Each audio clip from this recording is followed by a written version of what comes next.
That's what I find so fascinating about this serendipity mindset, that we say, you know what, rather than seeing the unexpected as something that is about imperfection, it's about our inability to plan something, quite the opposite. You know what? It's actually our ability to see something that could be even more valuable. I'm Rufus Griscom, and this is The Next Big Idea. Today, Christian Busch and I discuss the magic of serendipity and how to get more of it in your life.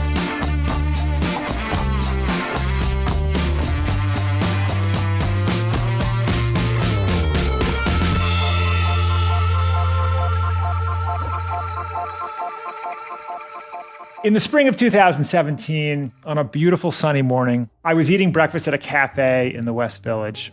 I was sitting outside on the sidewalk enjoying some poached eggs and a cup of coffee when I noticed, get this, Malcolm Gladwell.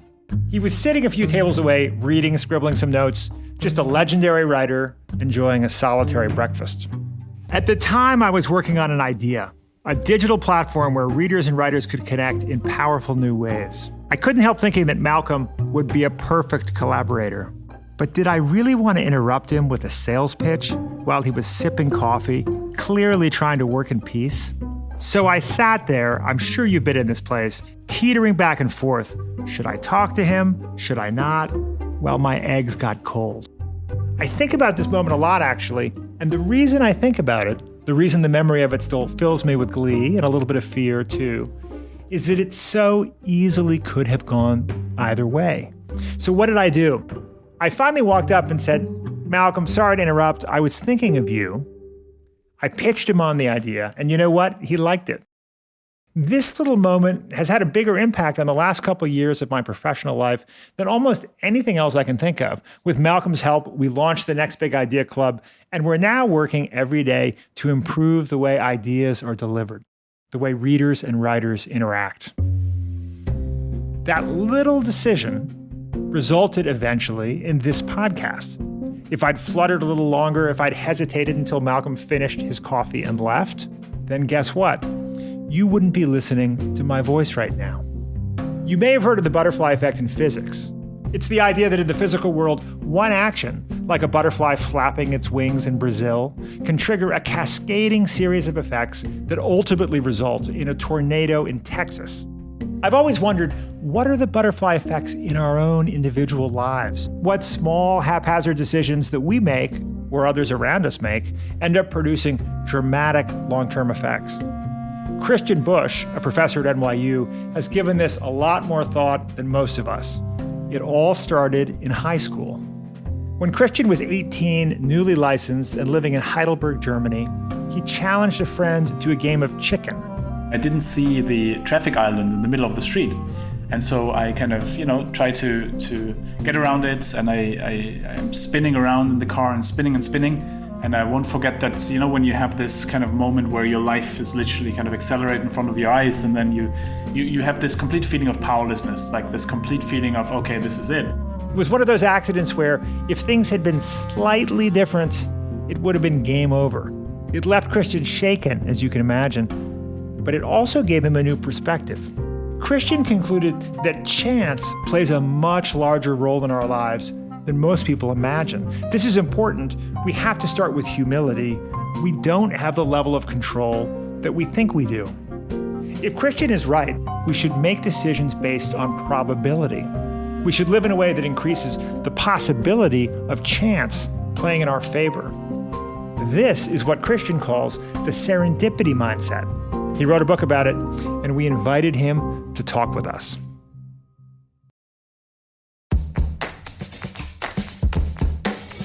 Hey you, I'm Andrew Seaman. Do you want a new job? Or do you want to move forward in your career? Well, you should listen to my weekly show called Get Hired with Andrew Seaman. We talk about it all, and it's waiting for you, yes you, wherever you get your podcasts.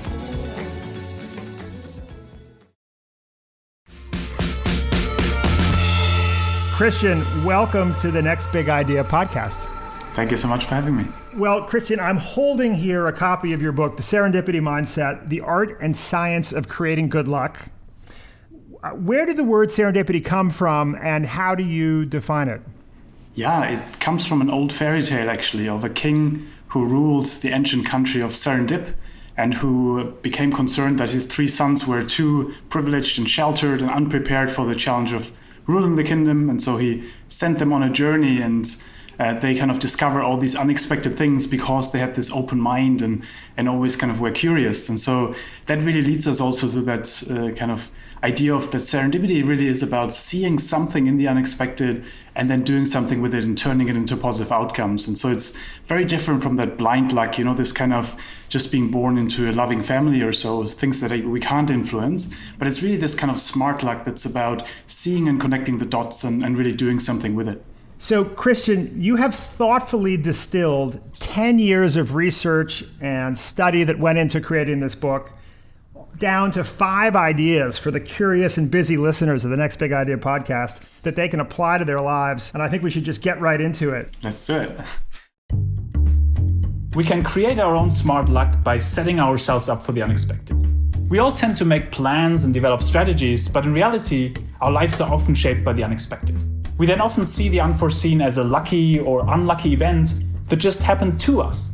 But when you think back to the things that truly shaped your life, perhaps meeting your co-founder at a conference, or your life partner in a coffee shop, or even turning your brewery into a hand sanitizer company after a random conversation, they usually were not just about that one moment. There was an active element to it.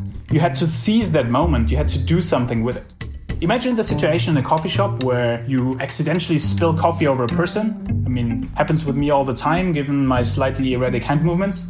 And you sense there might be some kind of connection there. But you're just apologizing and moving on. Afterwards, you might think, well, had I talked with this person, perhaps there could have been something. Perhaps that could have been that kind of coincidental meeting of that kind of person who becomes the life partner. And so often it's between capturing and missing these kinds of unexpected moments, depending on how we act on them. And that's true for companies too.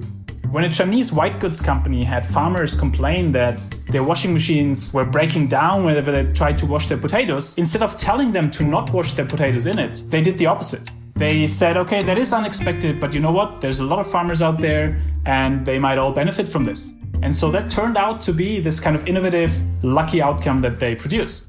It's all about spotting and connecting the dots. It's not about the blind luck that just happens to us, like being born into a good family or so. It's about the smart luck. Christian, I get the sense reading your book and hearing you speak that you may be unusually clumsy with coffee. You spill coffee on future girlfriends, you spill coffee on your laptop. I have to ask you, are you putting lids on the top of your coffee? I tried that, and then, serendipity stopped from happening, so I put them off again. I was going to say, I would advise against it. I think you should not put any lids on your coffee because this is working really well for you. I love this detail, Christian, that when you first submitted the first draft of your book, your editor said, "Great job, but we need more love stories." Do you have your own love stories that you'd like to share? Absolutely. I feel, every romantic partner I've ever met has been somehow serendipitous. The situation there was I went to the publisher and, they were excited, but they were like, "Look, Christian, we need more love stories." And I was like, well, I'm not sure I, as the then 35-year-old guy who was single, is the right person to talk about love, right? But they were like, no, give us a love story. And so right after that, I had a meeting scheduled with an ex-girlfriend of mine who's a very close friend of mine now. And, I met her and I was like, "Hey, I need love stories. Can you tell me about some really cool love stories?" And she just said, "Well, our story." And I was like, "What do you mean our story? We're not together anymore. Where's the success there? Where's the positive outcome?" She was like, "Well, we met serendipitously in a Starbucks, right?" So essentially, she just had arrived in London and she was sitting there. I was kind of working on something that I was writing. And, we essentially kind of started a conversation. One of us went to the restroom and the other one watched the other's laptop and kind of, from there started this kind of relationship and conversation. And what I found beautiful about this is that essentially, the way she described it was, hey, look, we gave each other a lot of emotional support. We introduced each other to wonderful people who shaped a lot of our lives. And so even if we're not together anymore now, actually, we put each other on wonderful tracks. And, to me, that was a wonderful moment to reflect on that. Yes, like love stories most of the times, even Barack Obama and Michelle Obama and those kind of examples, they're all serendipitous, right? But also, in a way, the idea of positive outcomes is not necessarily that in the moment, it felt like bad luck when we broke up, but it turned out into good luck later on. And so I'm also fascinated by this kind of incubation time, that serendipity. In the moment, it doesn't feel like good luck, but actually over time, it might still turn into it. I think it's possible that when it comes to our stories about romantic narratives, we actually celebrate and even exaggerate serendipity because we like the idea that romance is fated, that it's beyond our control. I think this is why our stories about serendipity are so often romantic stories, because we celebrate serendipity in romance, but as you point out, we do not celebrate serendipity in business, where the exact opposite is true, right? In business, we want to take credit for positive outcomes. Do you think that's possible, that we basically have, that maybe romance is the one place where we fully acknowledge the role of serendipity? Yeah, that's a fantastic observation, because that's exactly what happens, right? It feels in those moments we give ourselves to that romantic notion, and then to your point, in business we have this almost like an illusion of control, right? That either we think we actually believe that we are in control, or we want to portray that we are in control because we think it's all about authority and everything else. And I think that the example there is really how we, when we get in, like when we have a job interview or so, like the way we present our CV, right? We would say, yeah, and then I wanted to do this, and then I wanted to go into this industry and this and this. Yeah, but you know what? Maybe you just had this one kind of coincidental run-in with someone else who told you about another job, and you just liked it and went for it. And so it's really this idea that a lot of times, to your point, we airbrush serendipity out of our stories because either we want to show that we always had some kind of plan, or because we somehow have to portray some kind of sense of control. And a lot of what I've seen in my work happening is that a lot of times the most effective leaders, they're really able to say, you know what, I need to let go of this illusion of control that we can plan every micro step. Mm-hmm. Like, I'm giving you a certain sense of direction here, so I'm showing you that you can trust me because I'm not kind of without orientation here, but I have a compass. I don't have an exact plan. And then at the same time, kind of, I'm really open to these unexpected things. And what's really happening then is we see with leaders that their employees and others take them more seriously because they're actually more realistic about how life actually unfolds. And because nobody believes those narratives, right? That you had everything always planned out and everything else. And that's what I find so fascinating about this serendipity mindset, that we say, you know what, rather than seeing the unexpected as something that is about imperfection, it's about our inability to plan something. Quite the opposite. You know what? It's actually our ability to see something that could be even more valuable. One of my favorite studies in the book is what I think of as the Wiseman coffee shop study. Could you share that story? Yeah, absolutely. I mean, this is really about the idea that a lot of times the way we look at the world in a way already kind of predefines a little bit of how actually life plays out. And so they took someone who self-identifies as very lucky, so someone who says, good things always happen to me, and so on, and someone who self-identifies as very unlucky. So someone who says, bad things always happen to me, and I'm always in accidents and so on. And they tell them, you know what, walk down the street, go into the coffee shop, order a coffee and sit down, and then we're going to have an interview. What he doesn't tell them, the researcher, is that there's hidden cameras across the street. There's a 5-pound note, so money in front of the coffee shop, and inside the coffee shop there's only this one chair next to this extremely successful businessman who can make big dreams happen. Now, the lucky person walks down the street, sees the 5-pound note, picks it up, goes inside, orders the coffee, sits next to the businessman, has a wonderful conversation, they exchange business cards, and potentially an opportunity coming out of it. We don't know that. The unlucky person walks down the street, steps over the 5-pound note, goes inside, orders the coffee, also sits next to the businessman, the other person's left, ignores the businessman, that's that. Now, at the end of the day, they ask both people, so how was your day today? And so the lucky person says, it was amazing. I found money in the street. I made new friends and, potential opportunity coming out of it. The unlucky person just says, well, nothing really happened. And I guess we all have those people in our lives, right? Who face exactly the same situation, exactly the same kind of array of events, but one seems to be a little bit luckier than the other. And so that's really a bit of a fascination also, how the way we frame the world already predefines quite a bit of this. It strikes me, Christian, that on a day-to-day basis, there's a trade-off between openness on the one hand and focus on the other. So to give an example, Einstein supposedly came up with his theory of relativity while walking to the patent office. Now, he may have walked over one or more 5-pound notes, on his way. We didn't want Einstein to be looking for 5-pound notes or looking to start random conversations with strangers. We wanted him to be sorting through this idea that he was focused on. So it strikes me that this is an area where there's somewhat of a zero-sum game in life between focus on kind of internal processes and productivity on the one hand, and openness to serendipity on the other. How do you think about how you balance those two things?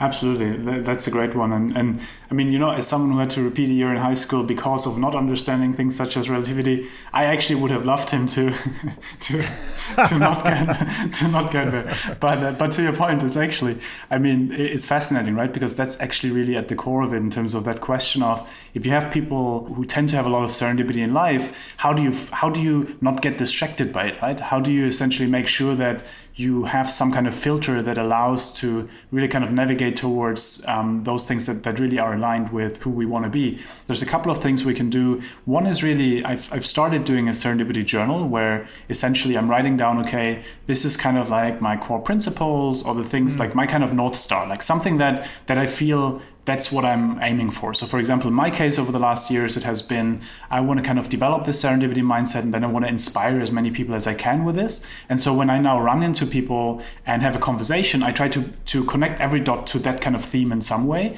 And if something else doesn't directly connect to it, I put it on a parking lot. So essentially I write it down. I'm like, thank you so much. This is super exciting. I will get back to you as soon as I'm kind of out of the jungle with regard to the serendipity mindset. And I think that is really helpful. A second one that I found super helpful is really about kind of having some kind of, in my case, it's my partner, but maybe other people have other kind of people around them with whom they can bounce off ideas. Especially actually more reflective people are super helpful in that, right? In terms of helping to make sense out of opportunities. I've seen that a lot in co-founder teams, for example, right? Where you might have a Steve Jobs type person who's constantly connecting dots and comes up with ideas, but you need a Wozniak type who says, okay, let's sit down, let's try to figure out what is really important here, and kind of helping make sense out of it. And so I think it's also that element of trying to understand complementarity and how can others help us filter that. Same in companies. Pixar, for example, has like brain trusts for these kind of things where informally people can judge on that. So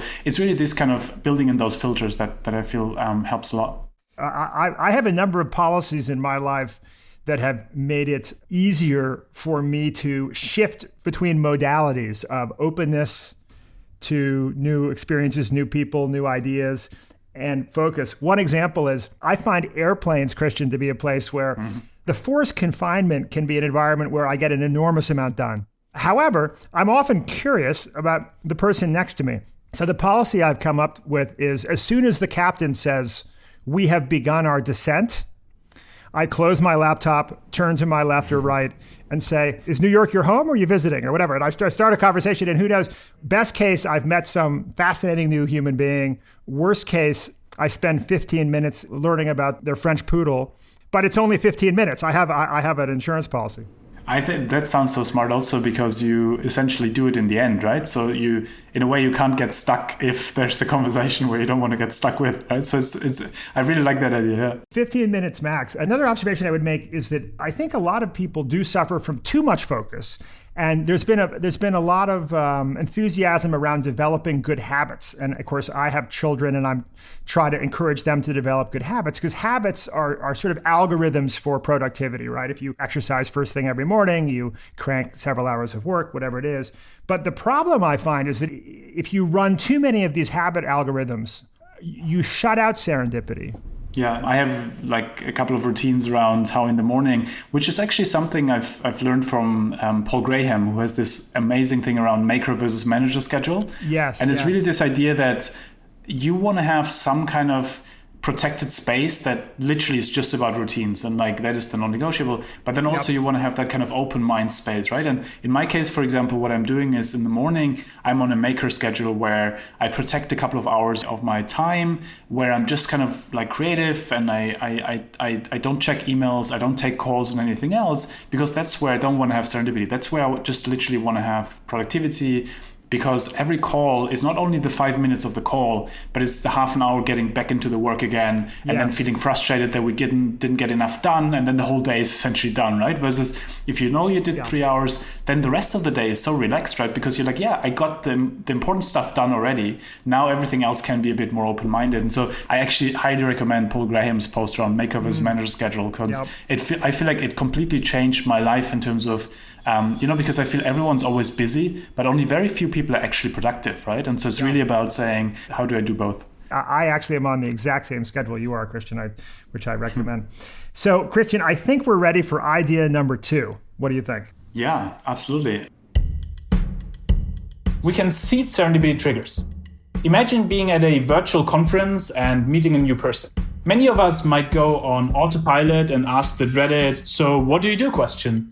This puts the other person into a box that is very hard to get out of. Positioning ourselves for smart luck means asking more open-ended questions, like, what is your state of mind? Or what did you find most interesting about XYZ? Such questions open up conversations that might lead to intriguing and often serendipitous outcomes. We can also set serendipity hooks and cast our net wide. This is about creating memorable or engaging talking points to open ourselves to serendipity. When someone asks entrepreneur Ollie Barrett, for example, the dreaded "what do you do?" question, he will answer something along the lines of, "I love connecting people. I set up a company in the education sector, recently started thinking about philosophy, but what I really enjoy doing is playing the piano." What he did here is he gave us 4 hooks that allow us to pick or choose the hook that relates to our own life. And so it could be something like, "Oh my God, such a coincidence. I just started hosting matinees. You should join us for a session." The point is, it's all about allowing others to connect the dots for us.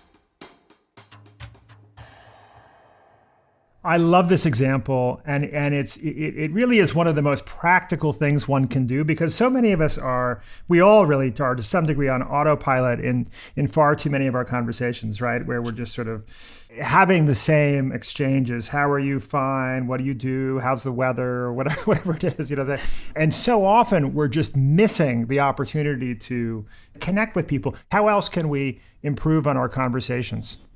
Well, one thing that I found always useful is to always, when listening to someone, especially when it's a meeting where we think, "Oh my God, this will be dreadful," right? Always thinking about, how does every sentence connect to something or someone I know, or something I might be interested in, or something like a friend might be interested in. And in every moment, in every situation, in every conversation, there can be something in there that we can make meaningful by relating it to something else. Literally, we can make every conversation meaningful by doing this. Yes. The framing I've always enjoyed is that the onus is on me to figure out what I can learn from this person who's boring me to tears next to me at the dinner party. It's my job to figure that out. And if I don't, it's my failure to some degree. But but a broader comment I would make is that there's so many books about sort of tactics around, sort of conversation and socializing and so on. But really, I think the most important single thing is just to develop a genuine interest in other human beings, right? I mean, I know from your book that you and I share an allergy to the term networking. Right. And if I'm invited to an event that's like, "Oh, well, from 5 to 6 p.m., we have networking cocktails," it just causes me to want to run out the door, because I just think like effectively what you've done is you've primed everyone to be focused on this transactional value that you might get from another human being. And I've always found that if you begin with just a genuine curiosity in other human beings, that then everything else follows, right? I mean, that genuine curiosity is what you want to drive the process. Exactly. And that was one of the starting points so we set up a community around 12 years ago called Sandbox Network. And it's been all about identifying young people around the world who push boundaries in different fields and then bring them together and build kind of like a community around them so that they can build meaningful relationships. And one of the things we found really interesting when you build a community like this was really around saying, how do we essentially get people away from thinking transactionally, right? How do we get them away from, when they come to an event, that they introduce themselves by, "I'm running XYZ companies," versus coming to an event, kind of an informal dinner or so, and saying, "What's on your mind? What's your challenge at the moment?" And what's fascinating then actually is when you get into a more kind of meaningful relationship relationship mode versus a transactional mode, you actually identify the real common denominators, right? It might be that someone says, my key challenge at the moment is I'm going through this deep journey through finding my identity because I just gave up my company and now I'm trying to do something else. And I always used to be the founder of XYZ company. And who am I now that I'm not this founder anymore? And so really kind of identity kind of questions and things like this. And everyone can relate to this idea of transition, right? Every father, every mother can relate to that the teenager leaves the house at some point, which is a very similar experience to a company potentially kind of, like fading away from you. And so it's really these kind of ideas of saying, once we ask people about these kind of deeper questions, that's where they identify the real common denominators. And then in the long run, they will make interesting stuff together happen anyways, but then based on this deep friendship rather than based on directly going for transactions where you don't really build trust, so you probably won't do anything interesting together anyways. It strikes me that that's part of a broader collective realization that we kind of all have permission now to mix personal and business elements in our conversations. And I think that results in more interesting business and maybe more effective. Absolutely. And this old saying that in a way, war and crises is what brings people together, right? Like it's kind of this idea of we have a common enemy. And the common enemy that has been out there was COVID, right? Like everyone in the company can relate to the idea that because of COVID, I feel a bit less kind of excited than I usually am or things like that. And so if I can connect with people based on this common denominator saying, hey, look, what is something that we share as an emotional experience that brings us together, right? And I think that is exactly where, I felt, now that I'm thinking more about kids with my partner, I've started talking with my colleagues about, the challenges of parenting and how it feels like to do XYZ. And that has brought us very closely together because it's not about just talking about it's great to have a kid or not, but it's about the underlying challenges and the kind of undercurrents, which then lead us to other things as well. And so to your point, I think there is a lot in there in terms of that we all have an excuse at the moment to bring in these kind of questions in a moderated way as well. But it's exactly to your point, finding that balance and doing it in a way that is authentic to one is probably key. Absolutely. Yeah. And I can tell you, Christian, that between myself and the other producers on this show, we have quite a bit of collective parenting experience. So when the time comes, just let us know. It's a beautiful challenge in front of you. Hopefully things come together. But opportunities for this kind of communication that mixes both personal and business can be implemented structurally. I love this example of random coffee trials. Yeah, that's really about the idea. And I think even more so at the moment with COVID, right? Where traditionally we had these water cooler moments where, you run into someone when you grab a coffee during work or something. And that was, of course, always really important also for more junior employees, right? Because you essentially, every day you could bump into the boss of your boss and then maybe something unexpectedly opportunity arises. And you don't have that at the moment when you're stuck at home. And so the idea here really is to say, let's match people randomly within an organization who don't know each other yet or don't know each other well yet. It's really a lot about this kind of idea that at the end of the day, we need these water cooler moments, both for serendipity, but also just for this kind of sense of belonging that I'm there with other people and we're in this together. And so I think there's a lot of hidden benefits to that kind of methodology. Our team at the Next Big Idea Club of 9 extraordinary people, we have put in place a plan where every week we're matched up in pairs of 2 to have a 20-minute phone conversation and just catch up, personally and maybe connect on business initiatives as well. But it's been really helpful. Speaking of coffee breaks, it's time for us to take one. When we come back, Christian tells us to embrace the squiggle. He also tells us what the heck that means.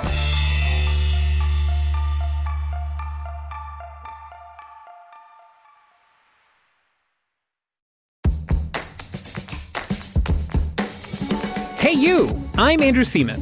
Do you want a new job? Or do you want to move forward in your career? Well, you should listen to my weekly show called Get Hired with Andrew Seaman. We talk about it all, and it's waiting for you, yes you, wherever you get your podcasts.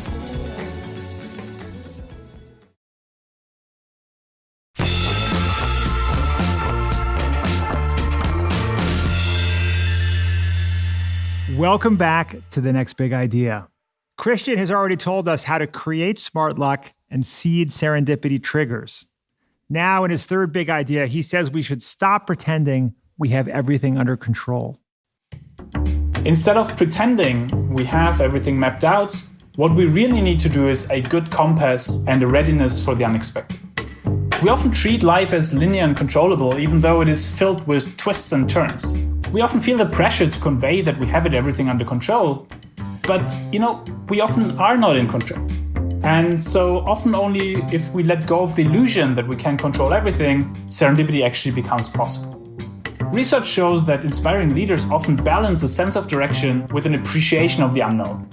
Former Unilever CEO Paul Polman, for example, takes on a large number of projects that have come to him unexpectedly, but he's very intentional about how they fit his purpose to help people who can't help themselves. Having a sense of direction, like some sort of principle or North Star or a deeper curiosity, allows us to deal with the unexpected and to filter those things that could be a distraction.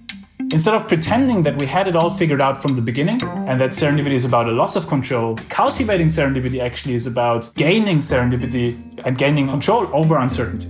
Then we can all be more truthful to how things actually happen. As Harvard's Leif Sharp would say, life tends to be a squiggle rather than a straight line, even if we narrate it as if it was a straight line. A serendipity journal can help us keep track and open our eyes to it. Most people, indeed, are often just winging it.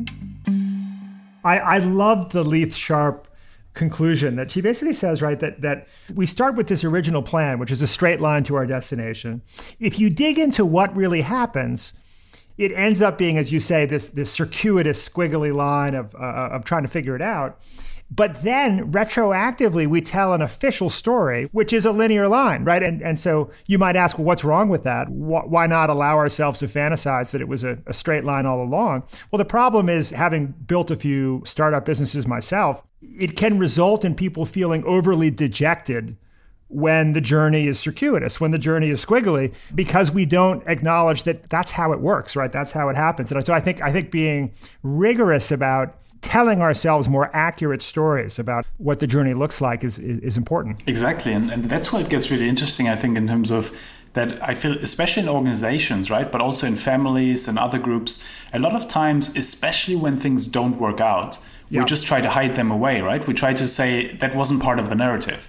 And the problem, of course, then is also we don't really learn from each other, right? Because we talk about the things that work, but the really important things are the things that didn't work. And so I'm actually a huge fan of the project funeral, so the kind of post-mortem exercise, because that's really a lot about saying, you know what? Life is not a straight line. There will be unexpected things, there will be things we can't know, but that's okay as long as we share what we learn from it. So I've been interacting with a company that's had this window glass, so the idea was that the light wouldn't reflect. And so amazing technology, but they underestimated that not that many people would pay a lot of money for it. And so, they were like, okay, let's lay it to rest and let's put it away. And the person who was responsible for it presented that in front of project managers from other divisions, saying, hey, look, we learned that next time we'll take more care of market demand XYZ. Now, someone in the audience goes like, oh my God, have you considered if we would take that technology into a solar device, how amazing that could be in terms of energy absorption? And that is how serendipitously part of their solar division emerged. Why? Because they essentially developed a ritual, a practice that made it more likely that people actually would talk about the things that didn't work, that they actually would put some dots out there, and then other people could connect the dots for it. And so I think in a way that legitimizes also the squiggle, right?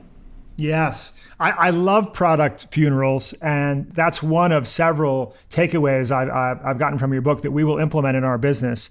Now, when we think about the way we navigate through the world, Christian, whether by map or by compass, I know, having read studiously your book, that we're supposed to use compasses more so than maps. I'm reminded that some environments are more serendipity rich than others. And so how do you think about the importance of places as we think about it? I mean, that's a great one, especially at the moment, right? That we were completely taken away from those places that some of us might have identified as those that actually have a lot of serendipity happen, right? Like, I don't know, co-working spaces or those places where we have this aggregation of serendipity. It's interesting because to me that is really all about communities, right? In terms of that, in a way, communities can lift our base level of serendipity. So this kind of, if you think about the potential serendipity that you could have every day, if you're like in a well-functioning community or in a well-functioning company that forms a community around you, then actually serendipity happens much more often than if not. It's almost like a collective, you developed a collective kind of social opportunity space that is there. And that's actually a major passion of mine also, to think about both how do you create these environments that have more serendipity happen. So effective communities where you essentially kind of develop a high amount of trust so that people have an incentive to connect dots and have the motivation to connect dots, but at the same time are diverse enough so that you can actually link some kind of new things together. And at the same time, then also the question of the social inequality component in that some people don't have access to that. And so really that deeper question around how do we also build those kind of serendipity fields or societal opportunity spaces for people who might not have the kind of access we have. How do we create these kind of opportunity spaces beyond just the kind of tangible like skills and what a job or an education actually offers you. Yep. Following up a little further on cities, it strikes me that cities are serendipity machines, right? I mean, big cities are like serendipity reactors. A city like New York, I mean, of course, we all have friends who say, why on earth do you live there? It's loud and expensive and, there's not much vegetation and it smells funny in the summer. But there's this magic to it, and the magic is just this serendipity in the air, and it can be measured, right? There's data behind this. When you double employment density, the jobs per square mile, the number of patents per capita increases by 20%, which is stunning, right? I mean, there's a direct mathematical relationship between increasing density and a greater creative output in an environment. And so I think when we think about when young people ask me for advice, which by the way is not as often as I would like, if you're a young person, please feel free to ask me for advice. I start with, figure out what city contains the greatest concentration of people who share your interests. And then after that, what neighborhood, what company, what community, et cetera. I love that. I love that because I feel it's so much about that question of who do you surround yourself with, right? If you have the choice that you can live in a setting where you have people around you who help you connect dots, who help you do these kind of things, that is a huge accelerator of serendipity. And so to exactly your point, I think being really conscious of this in terms of where do I want to base myself physically, right? I see a lot of people at the moment who create intentional communities, right, physically. So they say, okay, great, like let's get 20 people to live together in a big house and we quarantine together. And that is kind of like our new city hub in a way, right? Where essentially you have that kind of like culmination of that happen. And I think that is the same for city planning, right? So I've had a lot of conversations with city planners. When you think about things like smart cities, like one thing you don't want to plan out of smart cities, of course, is that you can have all the efficiency in the world, but if you program serendipity out of it because everything is too smart, or you don't think enough about how you can have those collisions that really change the world, then you have a problem. And so I think to exactly your point, like being really conscious about what is the kind of physical setup that you can run into the right ideas and the right people, and then also at the same time thinking more broadly about community itself and how to design that around oneself. I think that if you ask people what had the biggest impact on their lives, it is the few people that are around them, because it's not only, it's a serendipity question, but it's also a motivation question. It's an energy question. It's so many questions related to that. Yeah, absolutely right. Well, so to close up idea number 3, instead of pretending we have everything mapped out, what we really need is a good compass. What guides that compass is your North Star, as you say. And I'd love to ask you, Christian, what is your North Star? That's a great question. I feel it's been changing a little bit over time in terms of how it manifests. I think so since, I had an experience early on in life that made me realize how quickly life can be over, a car crash. And that put me on an intense search for meaning. And I realized, wow, what I really enjoy doing is connecting people, connecting ideas. In a way, I've always been wondering over the last since that happened over the last now, 17, 19 years, what is the most effective platform to make that happen, to enable those kind of connections that really initiate meaningful change at scale? And so that has been via community building, it has been via kind of building different types of incubators, it has been via content.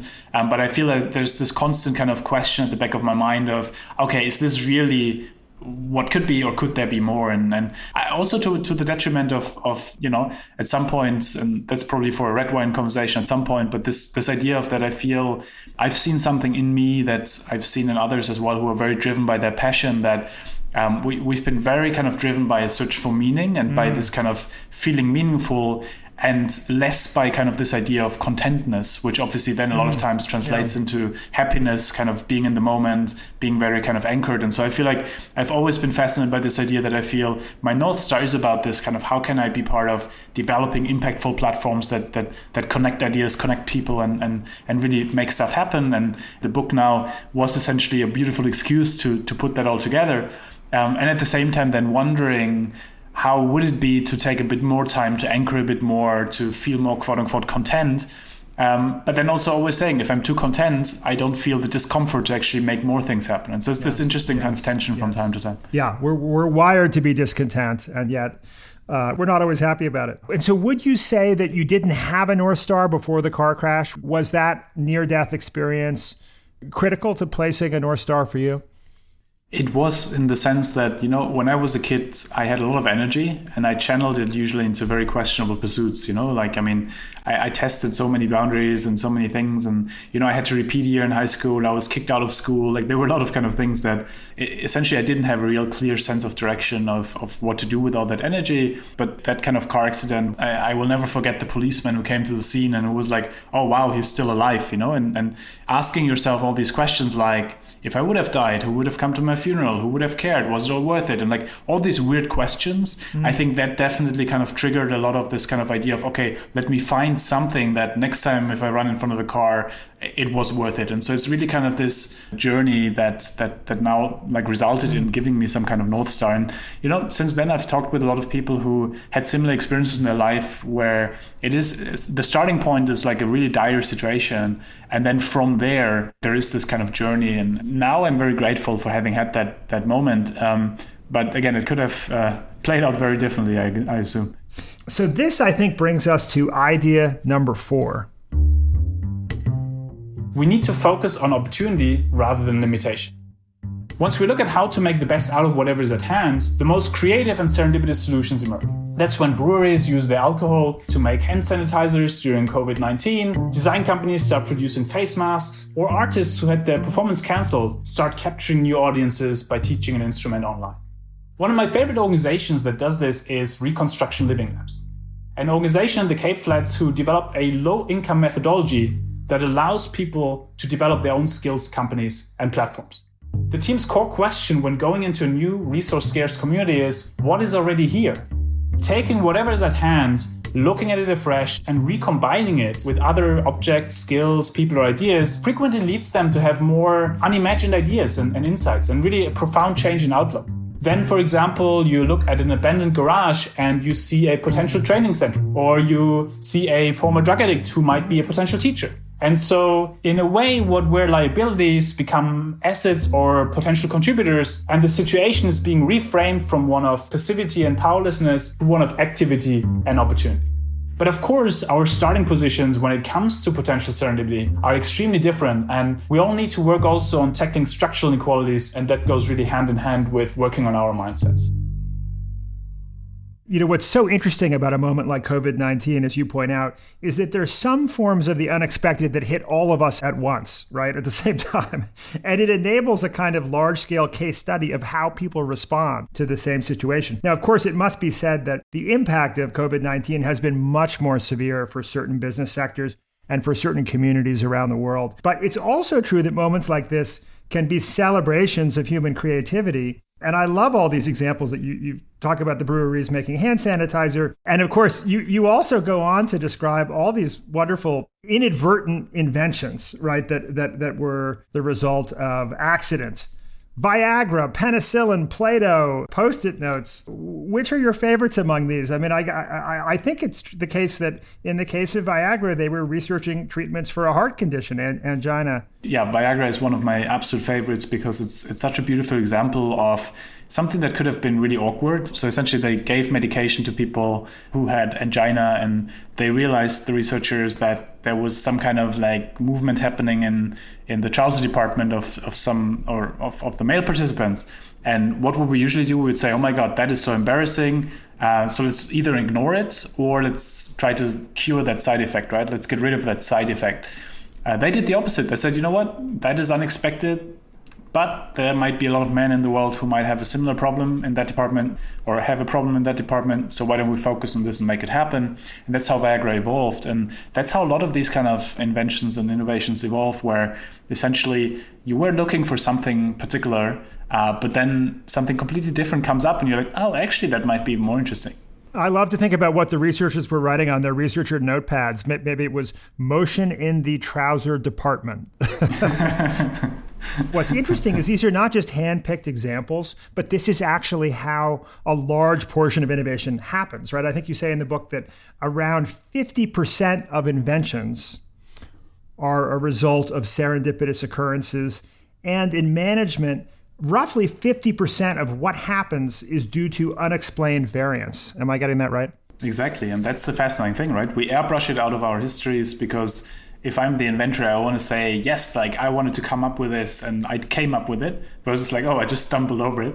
And the interesting thing always then is, of course, when we dig deeper, that a lot of these actually, even if they are being told as a planning story, they a lot of times are an emergent story. And take, like, for example, how Honda came up with like some of their like smaller motorbikes in the US, you know, it's essentially people were commenting on the small Hondas of employees because they said, you know what, like that's actually pretty cool. Why would we only buy these big ones that you're selling us? Why can't we have the same small ones that you're driving?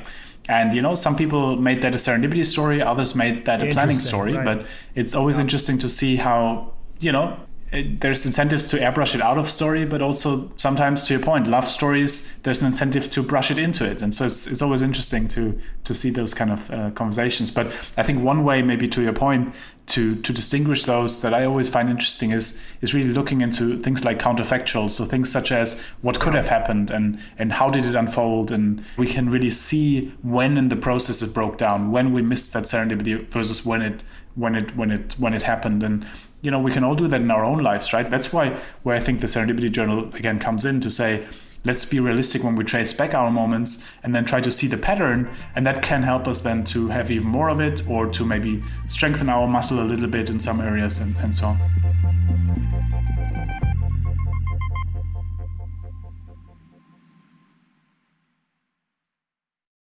Hey folks, Rufus here. If you're a fan of our interviews with physicians, scientists, or entrepreneurs, then I have the perfect podcast recommendation for you, Raising Health. Previously called BioEats World, Raising Health comes from leading venture capital firm Andreessen Horowitz, A16Z.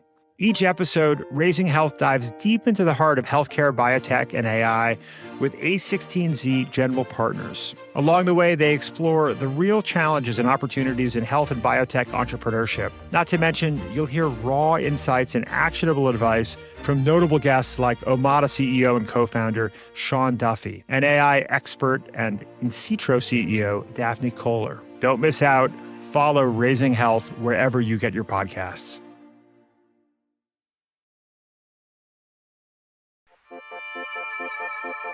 Welcome back to the show. As I was preparing to talk with Christian Busch about serendipity, I happened to have a conversation with my 10-year-old son, Rye, about the long-simmering debate between optimists and pessimists. Is the glass half full or is it half empty? Here's what Rye said. Well, I think that it matters on your intention, because if you're filling up a cup, we have a cup right here. Uh-huh. Oh, very good. Yeah. Your intention is to make it full. So at the halfway point, it is halfway full. But if you're drinking it, it's technically halfway empty once you reach the halfway point, because your intention is to drink until it's empty. Thanks, Rye. I never thought about it that way. The essential question is, what is your objective? To fill the glass or to empty it? When you encounter a setback, are you inclined to complain about it or find new opportunities in it? That's the distinction Wiseman observed between people who describe themselves as lucky or unlucky. It's a difference in framing, and it's a powerful difference. I shared this anecdote with Christian. It sounds like your son is extremely bright to think that way, but it's fascinating because it's really something where there's a lot of experiments around this, right? In terms of the way we look at the world, essentially frames a lot of it, and it's fascinating for a lot of reasons, right? One being that we ourselves connect dots differently if we look at the world like this, but also others have more incentive, right, to connect the dots for us if we go through the world with a more glass half full mindset. And I feel like the interesting thing about serendipity is that so many times it is about teamwork, right? It's about someone else connecting the dots for us, and they need some kind of incentive a lot of times. And if we're the glass half empty person, there's a lot of times less incentive also for people to do that for us. So it's both the individual factors, but also what other people can actually do for us. And actually, our labs has this wonderful thing where they have a hype person, where when they are in meetings or so, there's always one person who backs the other person up and who says, this is such an interesting idea. Thank you so much for raising this. And so it's a fascinating thing because what it does is, especially for people who are less kind of naturally out there and who kind of, it's just a wonderful way to make them feel more confident, which of course a lot of these things are about. Interesting. Well, Christian, I think we may be ready for idea number 5. We need to make accidents meaningful and create meaningful accidents. The way we deal with the unexpected often defines who we are. Unexpected moments and crises such as COVID-19 bring out the best and the worst in people. Some turn breweries into hand sanitizer companies, others fold. But people will remember how you acted during these moments. When Best Buy faced a hurricane in Puerto Rico, for example, and they had to close down some of their shops, they worked with the local community and employees and even hired private planes to fly out their employees. It was aligned with their values. They had to justify it to their investors, but in a way for them it was really an opportunity to show who they really are. It was the right thing to do, but in the long run it also increased employee and customer loyalty. Long story short, serendipity can be a profound source of those moments that make life meaningful and turn the unexpected from a potential threat into a source of opportunity. Then every missed flight or walk in the park, of course from 6 feet away, becomes an opportunity. For love, for meeting an investor, making a new friend, or forging a new interest. This is a reminder that we do not have to have it all figured out, but that a serendipity mindset will allow us to navigate the future. Then the answer to what am I doing with my life could be something like, I'm setting myself up for serendipity.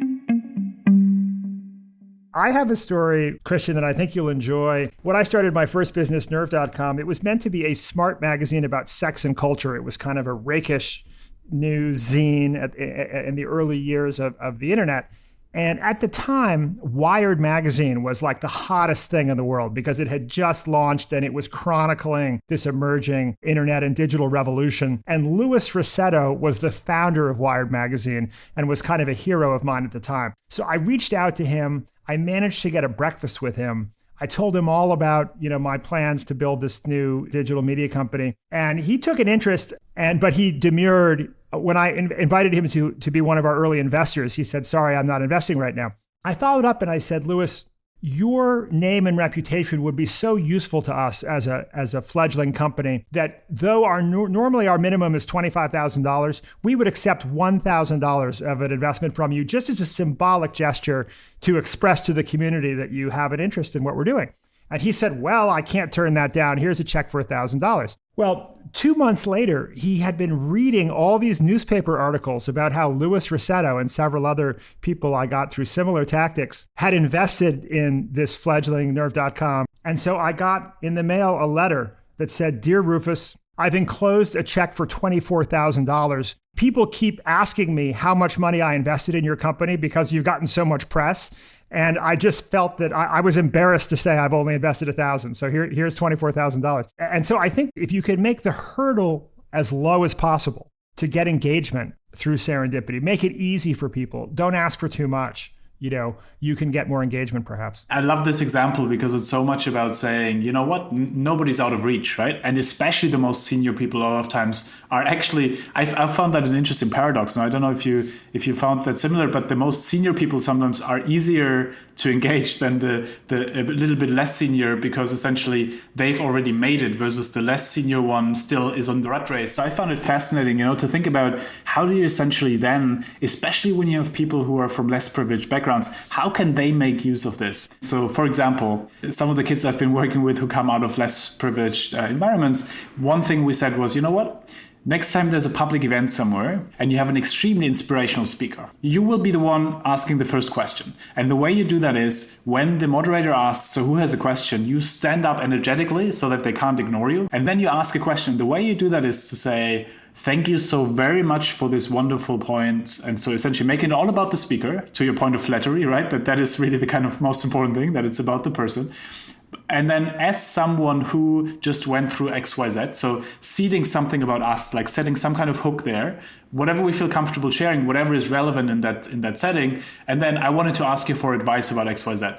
And so what usually happens then is that after the talk, there's 3 or 4 people coming to the person who asked the question saying, my God, such a coincidence. My brother recently went through XYZ. I want to put you in touch. Such a coincidence. We just thought about XYZ. Why don't we put you in touch with this? The point here being that now we turned an audience of the other person into actually a receptive place where we can seed something. And so I'm a big fan actually also of this, like how do we scale up these kind of questions, especially among those people who might not necessarily have that kind of social capital or so to naturally be able to do that. I mean, what I take away from your book, among other things, is that really a combination of sincerity, originality, and volume of outreach to people in the world who can help us is critical. It seems to me that part of your core thesis, Christian, is that life is to some degree a numbers game, right? And we know this to be true in art, right? Like one has to write a lot to write beautifully. One has to paint a lot to make a beautiful painting. And one has to engage a lot to create the kind of business serendipity that one wants. Does that resonate for you? Absolutely. And I think that's kind of really at the core of it, to say in every moment there can be something that potentially could connect the dots. And I think where it gets really interesting then is exactly this kind of idea of how can we train ourselves to connect the dots more and differently? How can we also develop the tenacity and the grit to really do something with it? I've actually, the more I've been indulging in the question of how we can cultivate serendipity, the more also I've really kind of dived deeper into this question of how do we essentially empower people, including ourselves, to feel worthy for it, to feel that we are ready for it. Because a lot of times I think we might see an opportunity, we might see something, but we might not act on it because we don't feel worthy or ready. And I think I will not forget, for example, I asked a gentleman who I really kind of, he had a wonderful energy and fantastic person. I asked him, do you have a lot of serendipity in your life? And he said, well, never before I was 25, a lot of times after 25. And I was like, well, what do you think changed? And he said, he came out of a family where the idea was people like us, like work and service. So he had this limitation in his mind. And I've seen that with myself sometimes in situations where I think there's a certain understanding of self where we put our own biases and limitations on us in addition to potential societal limitations that in addition come on top of it. And again, I think what's really important here, and I think, Rufus, we had that conversation also a little bit around how we can never blame anyone for bad luck, and we can never blame anyone for not raising out of XYZ situation, because again, there's so much complexity, there's so many kind of barriers that are objectively holding us back. And then I think the thing that we are really curious about is what are the things that hold us back across any kind of situation, across any context, that we ourselves, that are subjectively there, that we create ourselves. And so I think that's again where the mindset goes hand in hand with the kind of societal constraints that we have to work on as well. Everything from racial to income and other inequalities that are objectively there and that we really have to work on, because I mean that makes the biggest differentiator, right, to how we can have serendipity, like the kind of objective barriers that are a lot of times there. Absolutely. And one final thought I have is that when I think of serendipity, I think of joy. And I think when I think of stories in my own life that have been the most serendipitous, some led to wonderful outcomes and others were just joyful in and of themselves. And I think that what I would hope for people is that if we can embrace the joy of serendipitous encounters for people on both sides of them, and that any good fortune that comes out of it is a bonus. Well, that strikes me as a healthy attitude. 100%. It reminds me actually of a colleague back in London when I was still working in London, who told me, Christian, I love the work you're doing, but I don't need serendipity in my life because I have everything. Like, why would I need this? And I'm like, okay, let's make a deal. Like, do a couple of these things, ask questions slightly differently, do X, Y, Z differently, just small things. And then let's discuss again in a couple of weeks. A couple of weeks later, he comes and he's like, Christian, I didn't know life can be so joyful. I feel that is the most beautiful thing about serendipity, that it's about potentiality, being that in terms of joy, in terms of meaning, in terms of all these different things. And in a way, once we build that muscle for having more of it, it's just the most kind of joyful experience that I feel you can have. And, that's one of the main motivations for doing that work, actually. Well, Christian, thank you so much for your time. And I have resolved to no longer put lids on my coffee cups. And I look forward to a serendipitous future, and maybe we'll have an opportunity to get a coffee one of these days. I'd love to. Thank you.